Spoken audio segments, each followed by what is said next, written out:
பொதுவாக நல்ல லட்சணமான பொண்ணு அப்படின்னு சொல்லுவாங்க. அதுக்கு பொருத்தமாக இவரை சொல்லலாம். முகத்தில் லட்சணம், நடிப்பில் லட்சணம், மொழி உச்சரிப்பில் லட்சணம், செயலில் லட்சணம், சிந்தனையில் லட்சணம், ஆக்கத்தில் லட்சணம் என அத்தனையும் அமைய பெற்று கலைத்துறையில் பன்முக அவதாரம் எடுத்து பற்பல சாதனைகளை படைத்து இன்று வாழ்நாள் சாதனையாளராய் மெகா மகளிர் விருதிற்கு பெருமை சேர்க்க லட்சணமாய் வந்து அமர்ந்திருப்பவர் யார் என்று தெரிந்து கொள்வோமா?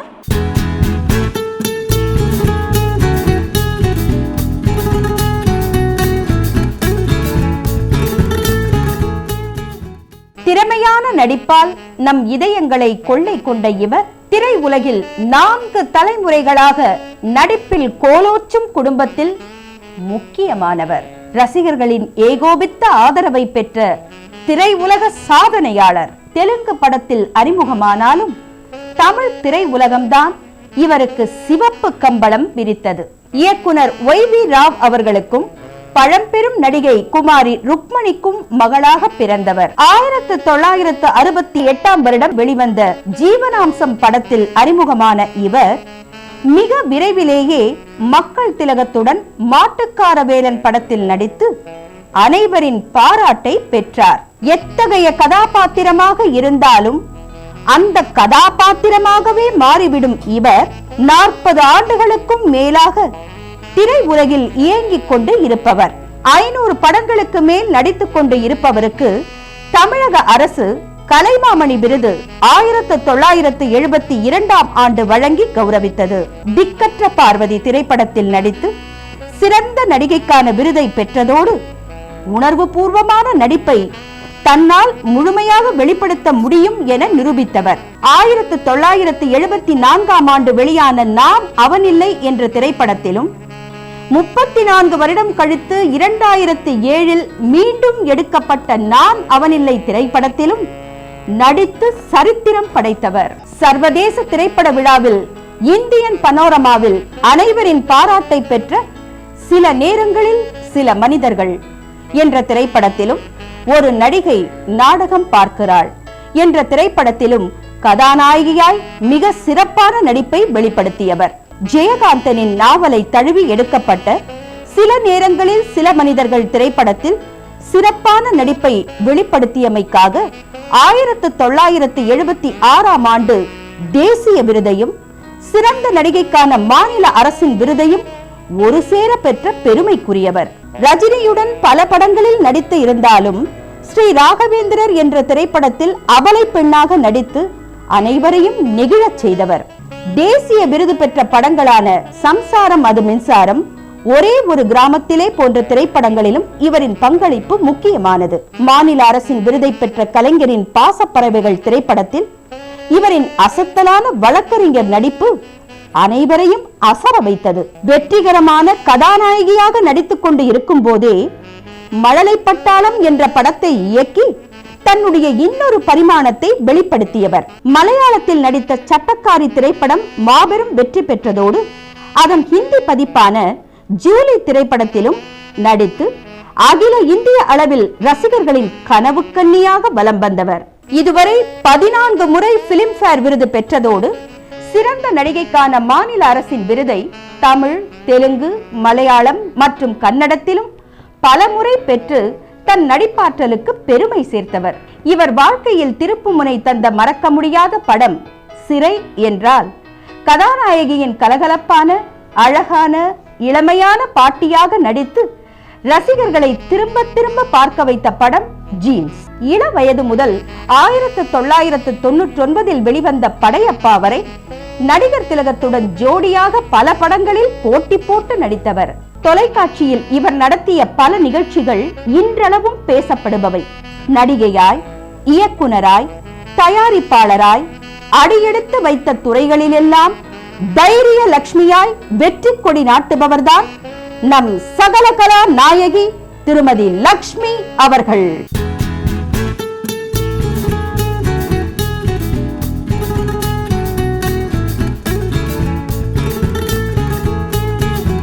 சகலகலா வள்ளி, சாதனை நாயகி, பொன்னா, அம்மாவா பாட்டியா எப்படி நடித்தாலும் அழகாக இருக்கிற திருமதி லக்ஷ்மி அம்மா அவர்களை வாழ்நாள் சாதனையாளர் விருது பெற மேடை கழிக்கிறோம். இவ்விருதினை வழங்க முன்னாள் மத்திய அமைச்சர் திரு கே வி தங்கபால் ஐயா அவர்களையும் திருமதி ஜெயந்தி தங்கபால் அவர்களையும் அழைக்கிறோம்.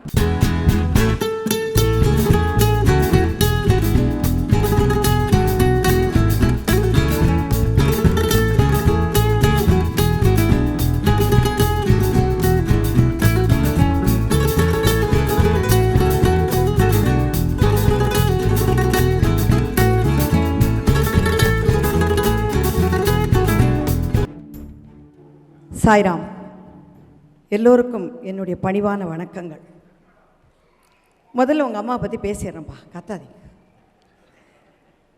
நான் யோசிச்சுட்டே இருந்தேன், பல முறை இவர் முன்னாள் அமைச்சர் வந்து மேடை ஏறி இறங்குறாரு, டயர்ட் ஆகாதானே?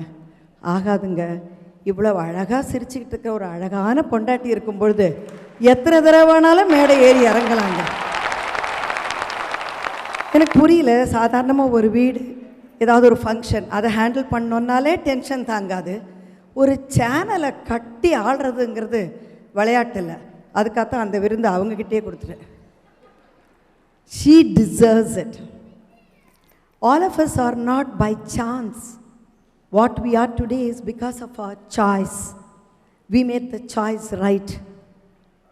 நம்ம பேரண்ட்ஸ் இல்லை, நம்ம சான்ஸாக வந்துடலைங்க யாருமே. நம்ம என்ன வேணுங்கிறத நம்ம தேர்ந்தெடுத்துக்கிட்டு தான் வருகிறோம். பின்னாடி நின்று கூவ போகிறோமா, இங்கே மேடை நின்று ஆட போகிறோமாங்கிறது நிச்சயம் பண்ணும் பொழுது நம்மளோட சாய்ஸ் தெரியுது.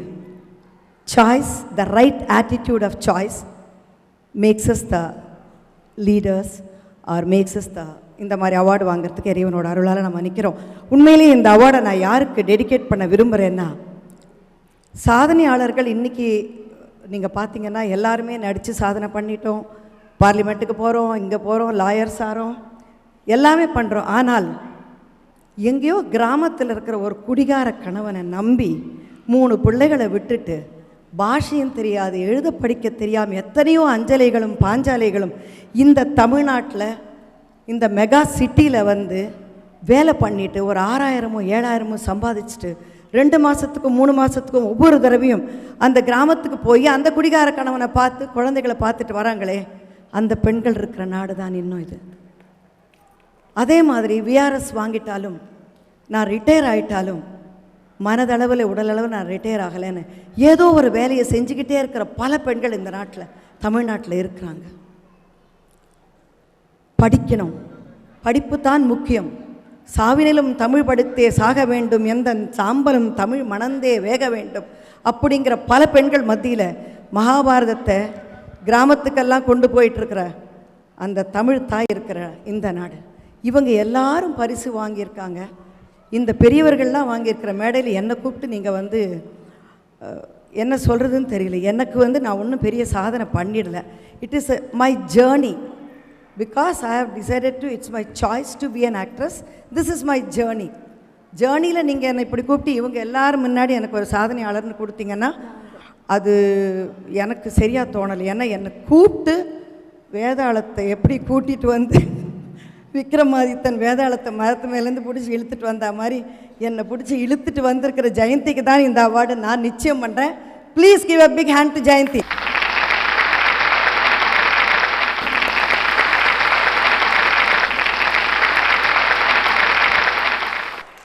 இன்றைக்கி சாதனையாளர்கள் அவார்டு வாங்கினவங்க எல்லாரையும் பார்த்திங்கன்னா பல கனவுகளோட பெற்றோரையே நினச்சி அவங்க போடுற வழியிலேயே போயிட்டுருக்கிற அந்த இளம்பெண், நீச்சல் எதிர்நீச்சல் போட்டே வாழ்க்கையில் வந்துக்கிட்டு இருக்கிறவங்க, பப்பியை சின்ன வயசுலேருந்தே பார்த்துக்கிட்டு இருக்கிறேன் நான். உழைப்பு உழைப்பு உழைப்பு, இது ஒண்டித்தான் அவளுக்கு தெரியும். பள்ளியில் எனக்கு கொஞ்சம் சீனியர், ஆனாலும் நாங்கள் 2 பேரும் எங்கே உட்காந்தாலுமே அந்த இடத்துல சோகமான சினிமா பார்க்கும்போது 2 குரல் கேட்கும் சிரிச்சுக்கிட்டு. அது வாணியும் நான். வாணி சேர மாதிரி ஒரு சென்ஸ் ஆஃப் ஹியூமர் இருக்கிற ஒரு லேடியை நீங்கள் பார்க்க முடியாது. பாடும்போது இனிமையாக பாடுறாங்களோ அதே மாதிரி இனிமையாக ஜோக் அடிச்சுக்கிட்டே இருப்பாங்க. அந்த ஜோக்கெல்லாம் காதில் கேட்டுக்கிட்டு, ஜோக்குன்னா it is not in any a sense different, அது ஒரு அந்த சென்ஸ் ஆஃப் ஹியூமர் எக்ஸலண்ட்டாக இருக்கும். இந்த மாதிரி அதே மாதிரி என்னுடைய நல்ல தோழி மாலா சந்திரசேகர் எப்பவுமே ஃபோனில் பேசிகிட்டு இருக்கும்போது அந்த குடல் கேட்குற மாதிரியே இருக்கும். இவங்க எல்லாரோட கூட அண்ட் மிஸ்டர் லெனின், ஜெயகாந்தன் சாரோட கூட இருந்தவர்.